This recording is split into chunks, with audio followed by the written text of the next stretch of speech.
tonight. Unbelievable. And joining us from the floor, the man that knows the pulse of Philadelphia unlike any other, our very own Stephen A. Smith. Stephen A., you watched this game along with millions of others. Take me through your thoughts of what happened to the Sixers and what the Celtics did. I have one thought. This is the first time in my professional career coaching, covering the NBA, that I've seen a coach lose all 3 games in a playoff series. That's my thought.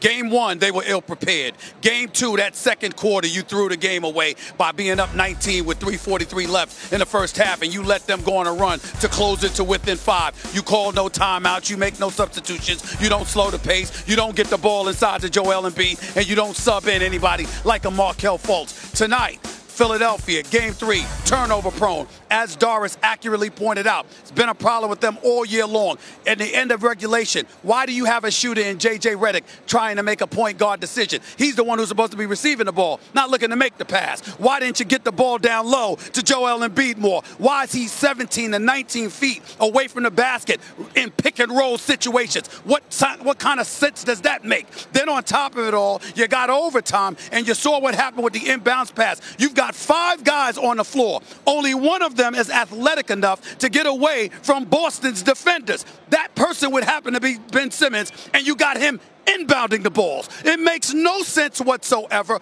Those were the key elements in this particular game. Of course, they turned the ball over. Of course, there were some ill-advised shots. They were in tough situations. They're a young team. That's why they've been turnover prone throughout this year. But when you look at the decisions that was made by the coach, I have never, ever in 25 years of covering the NBA, see a coach in the first 3 games of a playoff series blow all 3 games.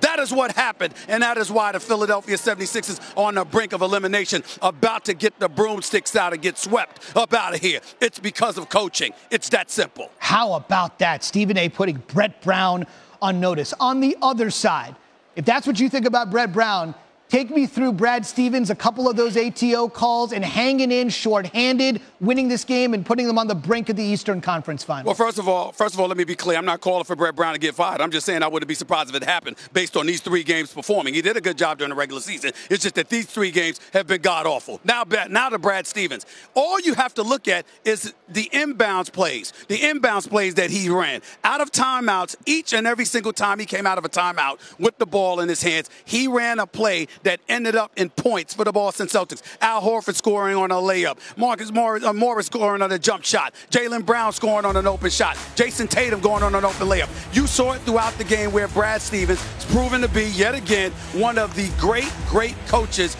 in the game of basketball. And in fairness to the Philadelphia 76ers, this is something where we all dropped the ball. We looked at the Philadelphia 76ers shoot 3s against Miami. We looked at their ability to defend. We looked at the size that they had on the court. And we said, you know what? This team is a problem for anybody. We forgot, because of Kyrie Irving's absence, we forgot that Boston has young guys who are long, who are athletic. And unlike the Philadelphia 76ers, they're not one-dimensional. They can do a multitude of things. They can drive to the hole. They can hit jump shots. They can put the ball on the floor, etc., etc. All of those things will work in the Boston's favor. Philadelphia was rife with one-dimensional players. The Boston Celtics have multi-dimensional players. That's why they're up 3-0 in this series. Stephen O., hold that thought. We're going to go live to coverage at the podium. It's the aforementioned Brad Stevens. Switched him on to Al the next. They switched some screens, and Al was able to seal for the little throw over the top, and that's something we've tried to do before, and we were fortunate that Al made a strong catch, and then made a very strong finish.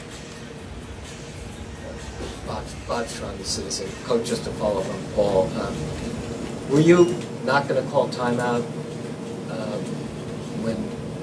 after the change of possessions? With 16 seconds left? Yeah, exactly. I always like to look first. I always like to look. Like, if you have it in transition, sometimes, especially in the NBA, sometimes people stop because of the ability to advance the ball. They just think you're going to do it. So if you can attack first and see. And I was kicking myself a little bit when Al caught that ball in the post when I did call timeout, because it was probably unlikely that we were going to get a pretty decent look with that, because they weren't going to leave our shooters. Brian, Ed Barkowitz, Philly.com. What's your sense of how you guys defended Joel Embiid? It seemed awfully physical out there, and how Aaron fared. I mean, he's a hard guy to guard. He shot 48 times the last 2 games, and he, shot a bunch the first game. He's going to get his opportunities, and he's going to score some. He's a really hard guy to guard. You have to be physical while showing your hands. I thought they were both great tonight defending. Again, he's a hard guy to guard. Man, does it look like Brad Stevens just took part in an incredibly dramatic overtime game? He's as calm as ever. Stephen A., back to you. One guy I wanted to talk to you about. In your last answer, you talked about all the young guys we all fell in love with for the Sixers, but maybe not so much for the Celtics. Your thoughts tonight on watching Jason Tatum, 24, 5, 4, scored more than anybody on the floor and played 41 minutes and made huge shots in the fourth quarter and overtime. What are your thoughts on this young kid? Well, a couple of things come to my mind about Jason Tatum. Number one, he's a Rookie of the Year candidate. He's been consistent throughout the year, being very, very productive. He wouldn't win Rookie of the Year, but he definitely was in the conversation. That's number one. And number two, unfortunately, it reminds you, ironically, of how the Boston Celtics hosed the Philadelphia 76ers. Remember, it was Boston, it was Philly that had the number 3 pick. It was Boston that had the number 1 pick. What do? They put it out there that they're interested in Markelle Fultz, ultimately coaxing the Philadelphia 76ers into swapping picks and getting additional compensation just to move up to number 1 and get the number 3 pick and let Boston get the number 3 pick. And Boston ended up taking the guy they wanted all along. Philadelphia ends up with Markelle Fultz. Jason Tatum is balling. Markelle Fultz is playing as many minutes as me. End of discussion. What a great point by Stephen A. So as if the Celtics didn't swindle the Sixers tonight, they did so last June, and the dividends are being proven on the floor. Stephen A. is standing on, as he said, a sweep is possible Monday night to send the Celtics to the Eastern Conference Finals. That's the one.